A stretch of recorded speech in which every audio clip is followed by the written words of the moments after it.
Bonjour à tous, bienvenue sur ma chaîne YouTube spéciale podcast. Ça va être un mix un petit peu entre des vidéos et à la fois des enregistrements audio. Parce que je suis adepte des podcasts, je suis un petit peu devenue accro, j'aime beaucoup. Et je fais déjà des podcasts, vous pouvez me trouver sur encore Spotify ou sur iTunes, Apple, Google Podcast. Enfin, je suis un petit peu sur toutes les plateformes et je parle notamment des soins énergétiques. Et en fait, j'avais aussi envie de partager avec vous sur les passeurs d'âme. Mais je me suis dit, si j'enregistre sur la même chaîne de podcast que j'ai déjà créée, vous allez me retrouver avec soins énergétiques Reiki, passeurs d'âme, triangle d'or, passeur d'âme, Reiki, passeur d'âme. Et du coup, ça peut ne pas forcément vous intéresser. Vous n'avez peut-être pas forcément envie d'avoir les soins énergétiques. Vous n'avez peut-être pas forcément envie d'entendre ce qui concerne les passeurs. Donc du coup, je voulais faire deux chaînes. Donc je me suis dit, pourquoi pas créer comme ça, de ce côté-là, un podcast vidéo pour les passeurs. Donc il y aura les deux formats, des parties vidéo et des parties audio. Comme ça, la partie audio, ça va vous permettre aussi de faire autre chose en même temps. Vous ne serez pas forcément obligé de vous poser devant un écran et de regarder de façon statique. Et par contre, la partie vidéo, vous saurez que c'est là où je vous montre un exemple. Je vous fais faire une activité où je vous montre comment ça se passe, une pratique quelconque de passeur en fait. Donc comme ça, vous saurez que quand il y a la partie vidéo, vous pourrez choisir dans votre emploi du temps d'avoir ce temps pour vous poser, pour regarder la vidéo. Vous ne serez pas bloqué tout le temps. Donc ça sera un mixte un petit peu des deux.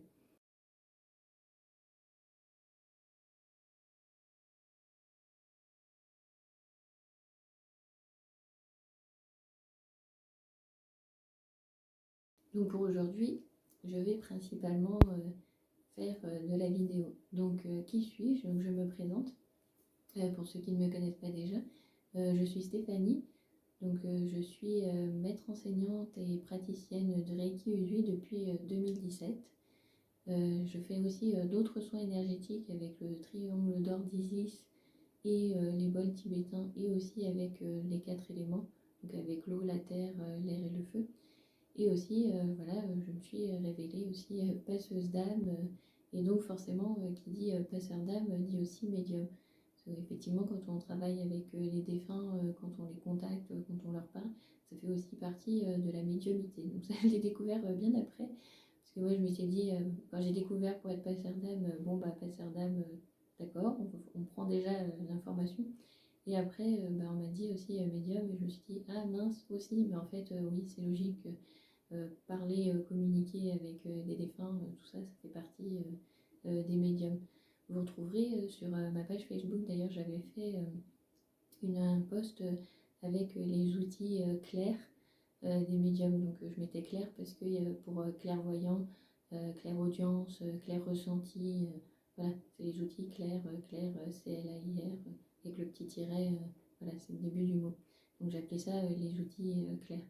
Donc à savoir que tous les médiums ne sont pas forcément clairvoyants, ne sont pas forcément clairaudients, etc. Enfin, on en reviendra, on en parlera par la suite pour les passeurs. Aujourd'hui, c'est simplement une vidéo de présentation.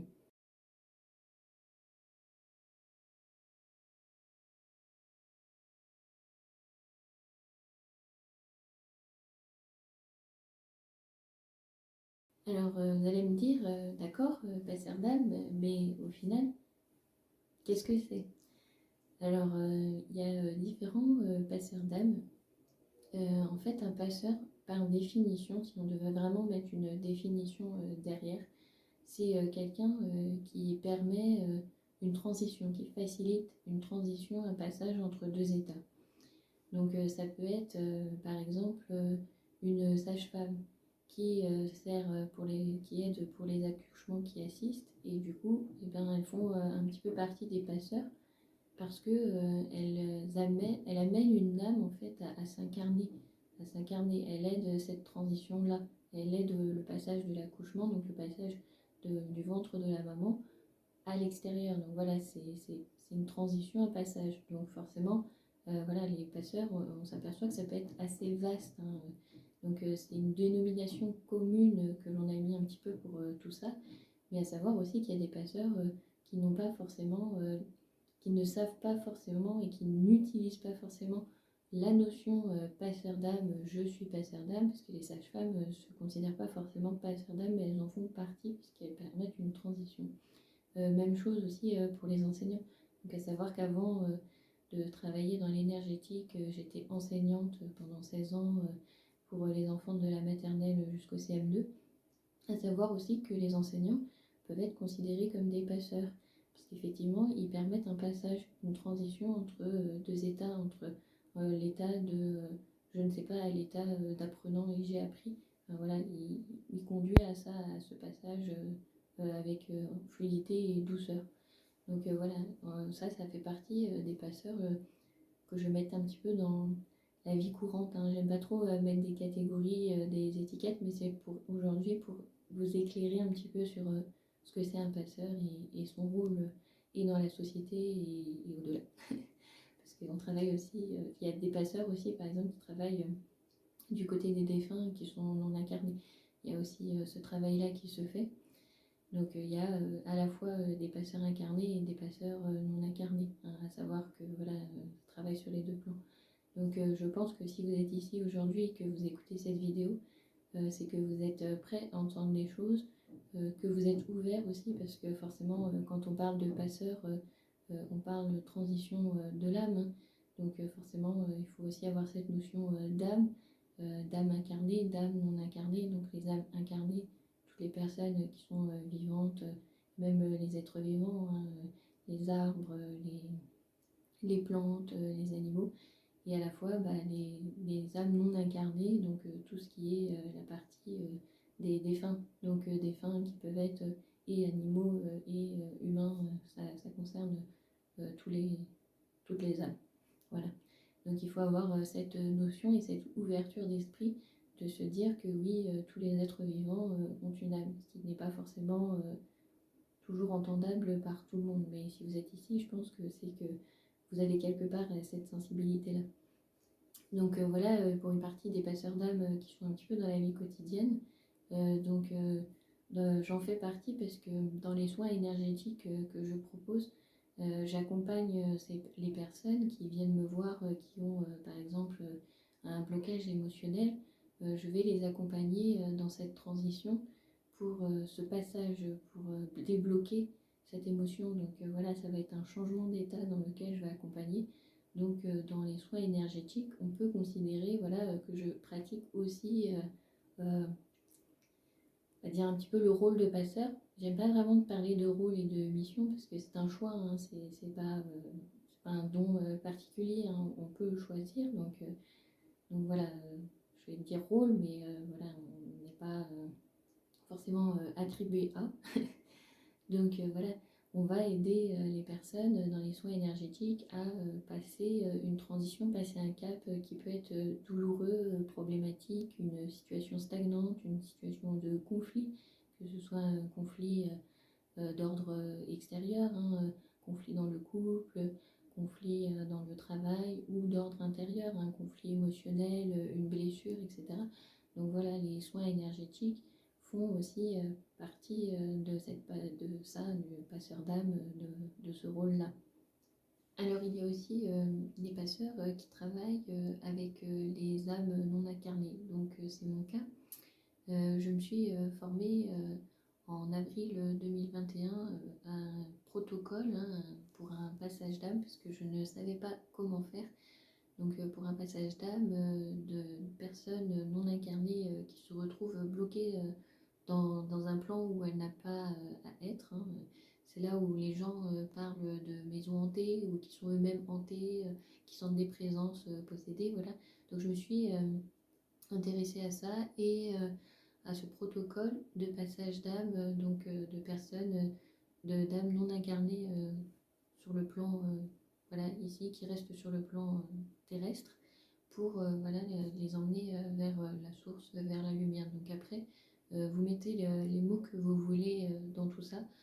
Si vous voulez dire Dieu, vous dites Dieu. Si vous voulez dire la source, vous dites la source. Si vous dites l'univers, la lumière, voilà. L'important en fait, c'est pas tant les mots qu'on utilise, c'est plus les intentions, je pense, et aussi voilà, notre sensibilité, nos ressentis. Donc si vous êtes là, je pense que vous êtes, comme je vous l'ai déjà dit, vous êtes prêt à entendre des choses, mais voilà, ça reste aussi ma vérité, ça reste ma sensibilité, et c'est ma façon aussi de voir les choses. Donc à chaque fois, ce que je vais vous apporter, c'est un petit peu toujours ma façon de faire. Les exemples que dont je vais vous parler, ce sera mes exemples, hein. Je ne parlerai pas de personnes qui sont venues et qui ont partagé leur vécu et qui m'ont voilà, fait des confidences, hein. À chaque fois, c'est un petit peu comme dans les soins énergétiques, on a une déontologie. Je vous parle toujours de mon parcours, de ce que je peux, de ce dont je peux vous parler, mais je ne partage pas les confidences des consultants qui viennent me voir, hein. On a ce droit de réserve, donc ça sera toujours des cas de ce que j'ai vécu, de ce que j'ai découvert, de ce que j'ai expérimenté. Donc forcément, toutes les personnes qui sont passeurs n'ont pas forcément les mêmes approches, les mêmes rencontres et peuvent... D'ailleurs, je vous invite, hein, à regarder d'autres vidéos, à chercher d'autres choses sur les passeurs, parce que vous verrez que voilà, il y en a certains qui ont peut-être une spécificité que d'autres n'ont pas, hein. Le travail des sages-femmes, je ne le ferai absolument pas, hein. J'admire énormément leur travail, mais voilà, c'est quelque chose que je ne ferai pas. Je me suis surtout spécialisée donc à travailler avec donc les défunts, ce passage après la mort, hein, pour les ramener à la lumière. Et donc forcément, je suis plus spécialisée pour accompagner les personnes dans ce processus aussi de deuil et d'acceptation. Parce qu'effectivement, on est sur un sujet sensible, où les gens ressentent plutôt une émotion de tristesse, hein, parce que voilà, la mort provoque quand même chez tous les humains cette tristesse. Et en même temps, ben voilà, je veux montrer que c'est aussi quelque chose qui peut être vécu de façon sereine et plutôt joyeuse, hein, parce que enfin, les passeurs, généralement, je pense qu'on se rejoint un petit peu tous, mais quand on effectue un passage et quand on aide une âme à passer à la lumière, à rejoindre, voilà, à continuer son chemin, hein, qu'elle doit continuer, parce qu'être bloqué, c'est quand même malheureux. Donc quand on l'emmène à rejoindre son chemin, à continuer, à passer à un autre plan, on a quand même énormément de joie, on ressent cette joie intense, on a cet amour inconditionnel aussi pour ces âmes, hein, parce que forcément, je ne pense pas qu'on puisse les accompagner sans cette empathie, cet amour, cette écoute aussi, parce qu'il y a quand même un dialogue et un échange, hein, qui s'effectue avec les âmes. Alors je sais qu'il y a d'autres passeurs qui ne dialoguent pas avec les âmes, qui ressentent leur présence et qui les font passer spontanément. C'est pas comme ça que je fonctionne. Je prends un temps, je fais pas de passage en masse. Je prends toujours un temps pour passer une âme par une âme. Je prends du temps pour dialoguer avec elle, avoir cet échange, ce ressenti. Et voilà. Donc, enfin, j'en reviendrai pour vous expliquer un petit peu plus en détail. Là, on est juste sur la définition des passeurs, qu'est-ce qu'on met derrière ce mot-là. Mais voilà, c'est un petit peu comme ça que je fonctionne. Donc, n'hésitez pas à regarder d'autres vidéos pour en savoir plus sur les passeurs. J'ai peut-être oublié d'autres exemples, d'autres cas, mais voilà un petit peu le rôle général des passeurs, c'est d'aider, de faciliter une transition de vie. D'ailleurs, je pense aussi à tous les thérapeutes et psychologues, hein, qui travaillent avec l'humain. Ils ont ce rôle de passeur parce que généralement on vient les consulter dans un état de mal-être, hein, où on n'est pas bien, et eux vont nous amener voilà, sur ce travail, sur ce cheminement petit à petit à une transition de mieux-être, hein. Donc voilà, ça fait un petit peu partie de tout ça, des passeurs.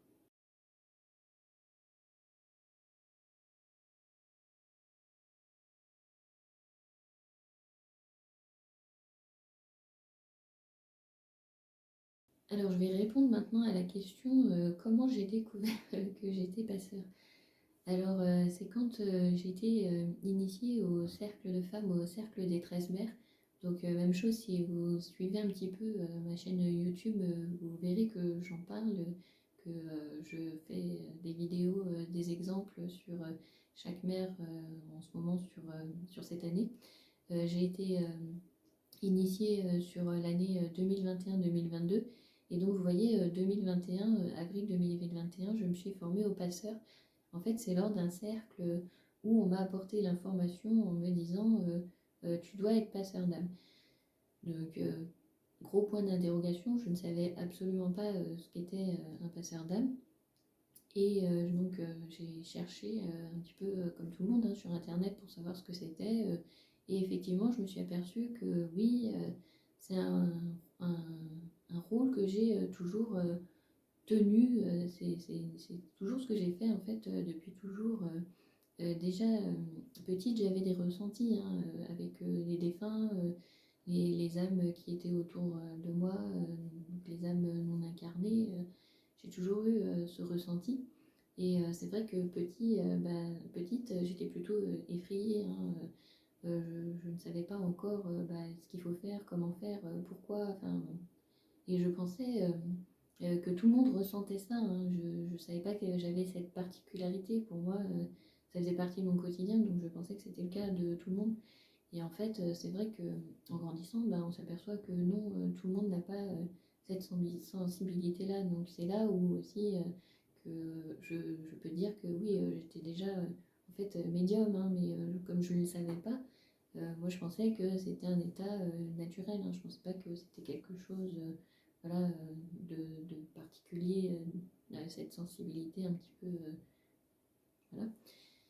Et donc quand j'ai découvert ce que c'était passeur d'âme, eh bien je me suis dit, oui, effectivement, là en tant qu'adulte, j'avais encore ces ressentis d'âme autour de moi, dans mon environnement, donc chez moi. Et comme quand on a beaucoup de présence, ces entités non incarnées, ces âmes errantes, sont énergivores. Donc elles prennent l'énergie du lieu, elles prennent aussi l'énergie des personnes autour desquelles elles sont.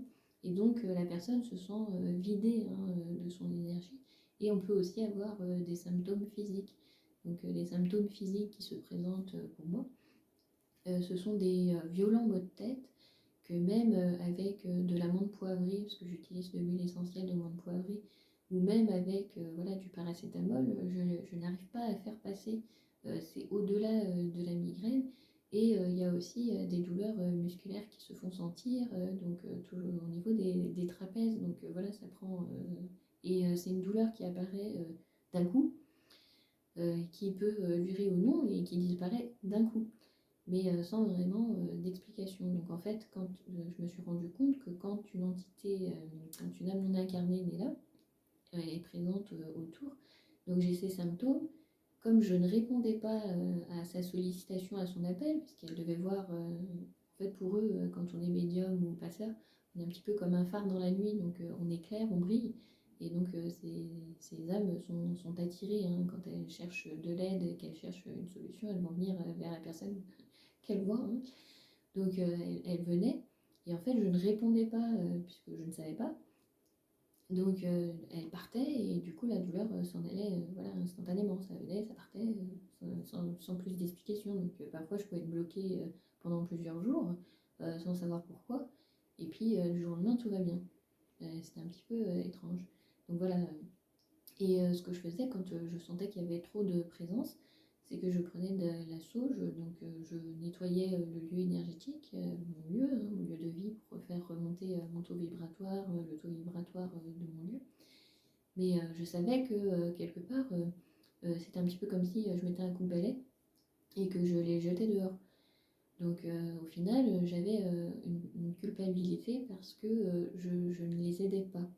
Je n'apportais pas d'aide, je ne faisais en fait que me débarrasser d'elles. Donc si en plus je les avais un petit peu jetées dehors, j'avais fait en sorte de nettoyer le lieu, si elles avaient vraiment besoin d'aide et qu'elles me voyaient en plus continuer à briller, ce qu'elles font, elles reviennent, hein, forcément.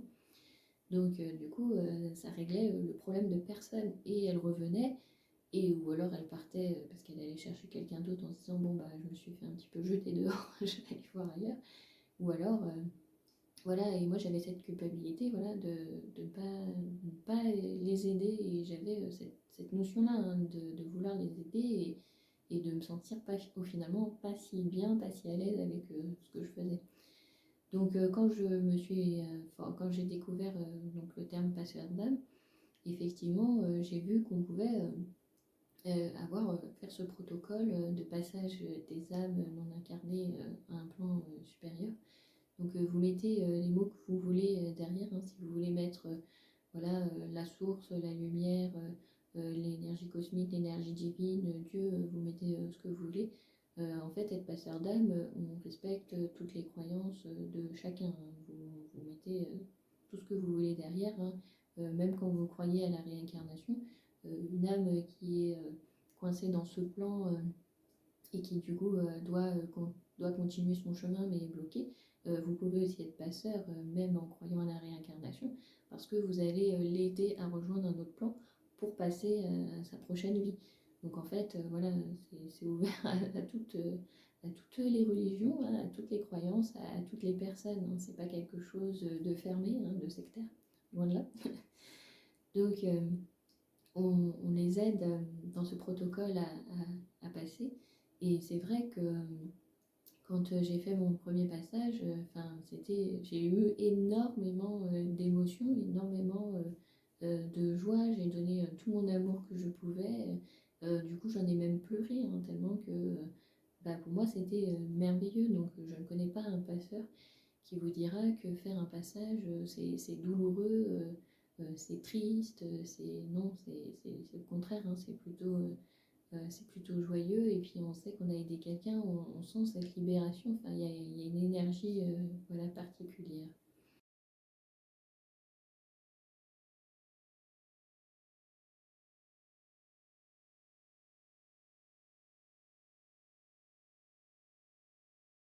Donc voilà, c'était un petit peu pour partager comment j'ai découvert que j'étais passeur.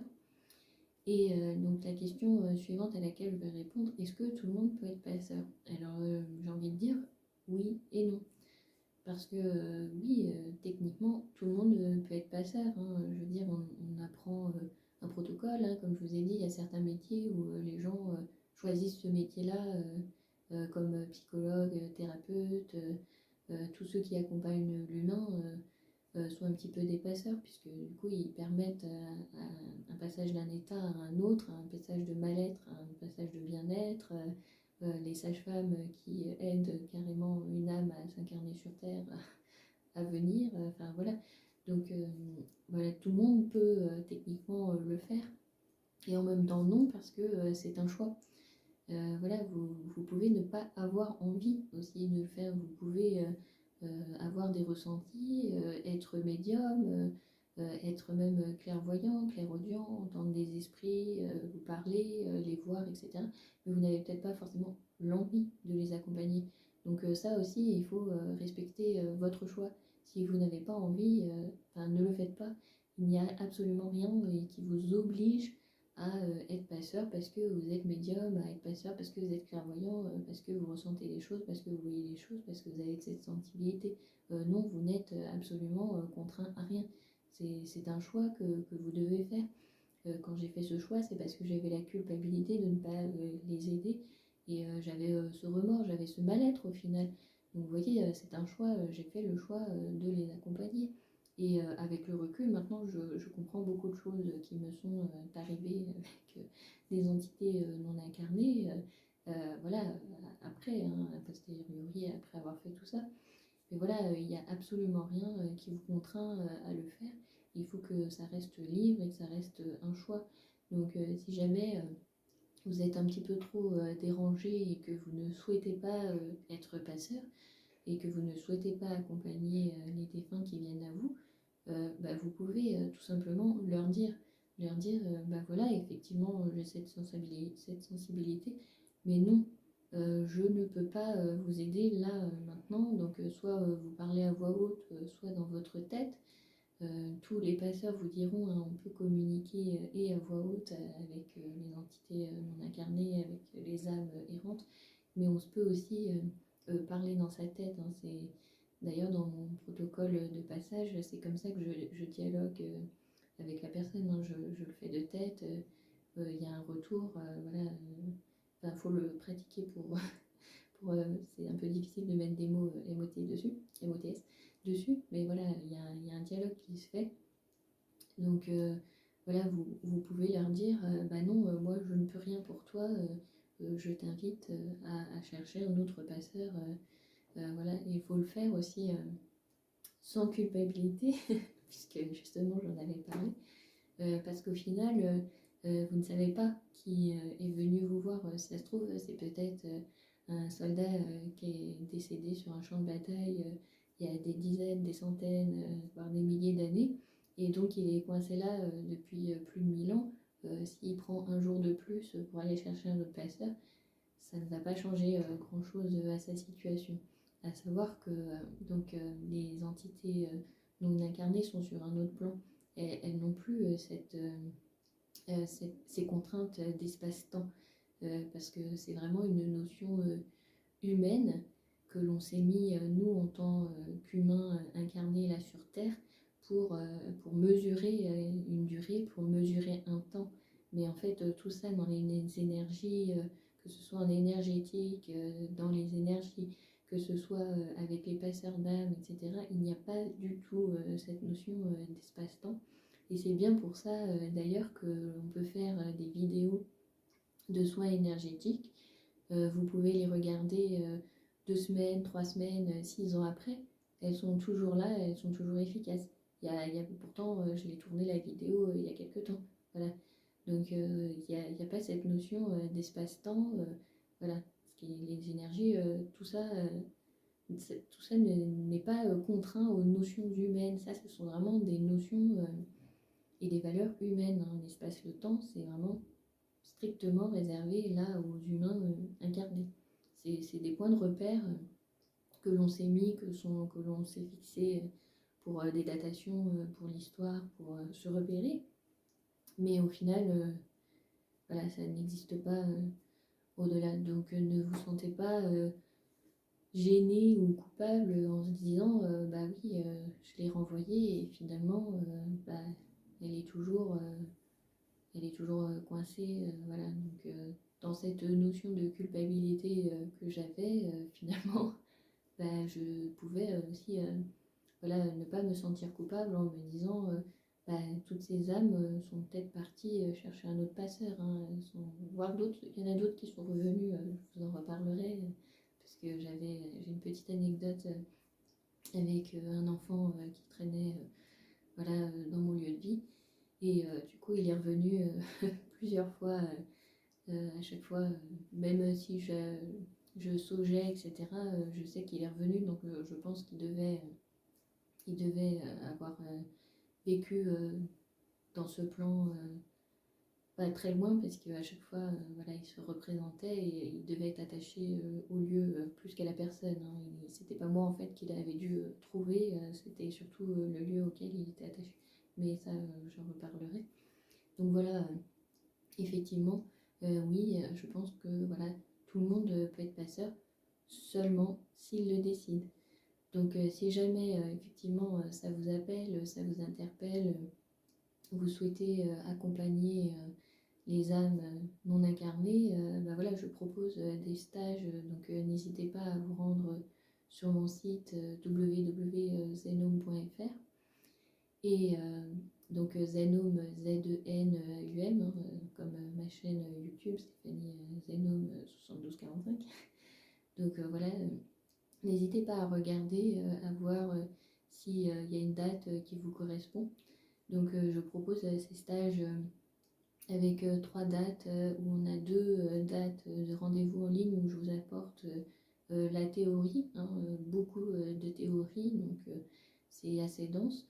À chaque fois, je laisse un petit peu de laps de temps entre les dates, si jamais il y a des questions qui émergent, voilà, je reste disponible pour répondre et puis aussi pour vous laisser expérimenter parce que c'est important quand vous allez être passeur, le plus important c'est d'expérimenter, hein.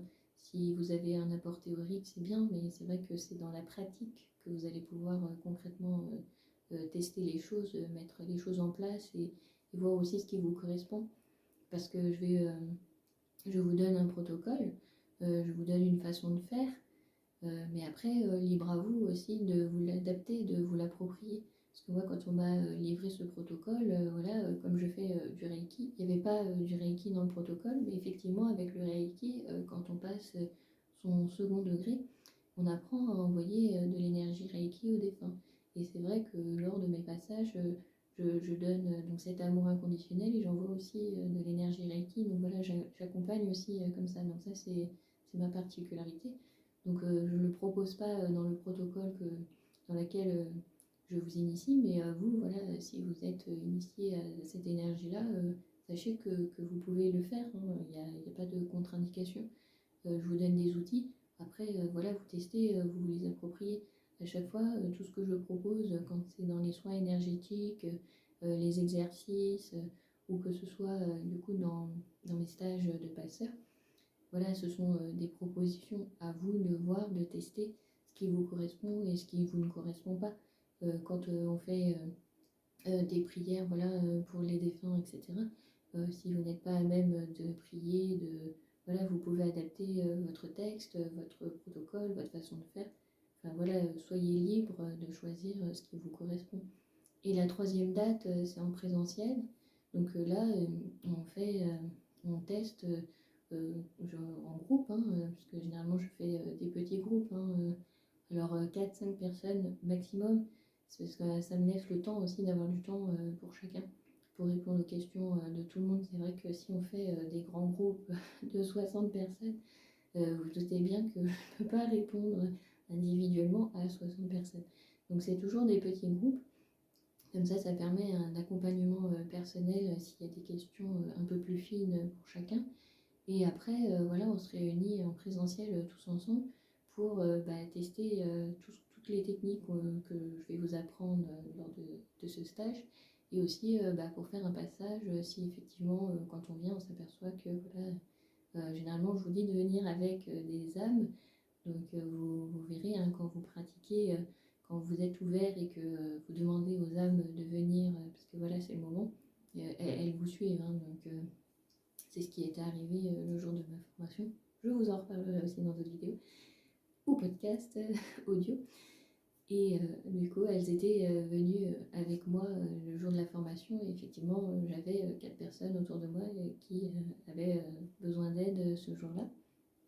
Et notamment cet enfant qui était bloqué dans mon lieu de vie.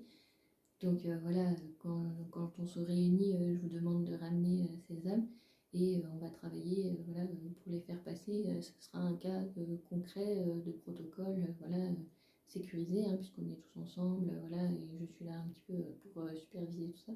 Même chose, hein, on en reparlera de tout ce qui est protection et sécurité. Voilà, ça viendra dans d'autres sujets, d'autres vidéos. Donc si vous voulez en savoir plus sur tous ces stages et formations, donc zenoom.fr, même chose, hein, si ça vous intéresse de suivre un soin énergétique ou une formation de soins énergétiques avec moi, n'hésitez pas à vous rendre sur mon site et voilà, à prendre rendez-vous. Si jamais vous avez des questions, s'il y a un point particulier que vous voulez que j'aborde sur ce sujet des passeurs d'actes, n'hésitez pas à mettre un petit commentaire en dessous de la vidéo en précisant voilà, j'aimerais que tu développes tel point, tel point, tel point. Parce que forcément, j'ai préparé un petit peu ce que je vais vous dire en gros, hein, j'ai mon plan. Mais voilà, s'il y a un petit point précis ou un cas concret que vous ne savez pas résoudre, n'hésitez pas à mettre un commentaire. Si c'est vraiment personnel, dans ces cas-là, allez sur mon site et envoyez-moi un mail, hein. Il y a mes coordonnées sur mon site, il y a mon téléphone, il y a mon mail, donc je reste joignable. Donc n'hésitez pas à passer voilà, par ce mode-là de communication pour me poser une question. Je me ferai un plaisir d'y répondre. Voilà, donc je vous dis à très bientôt pour la prochaine vidéo ou audio podcast. Voilà.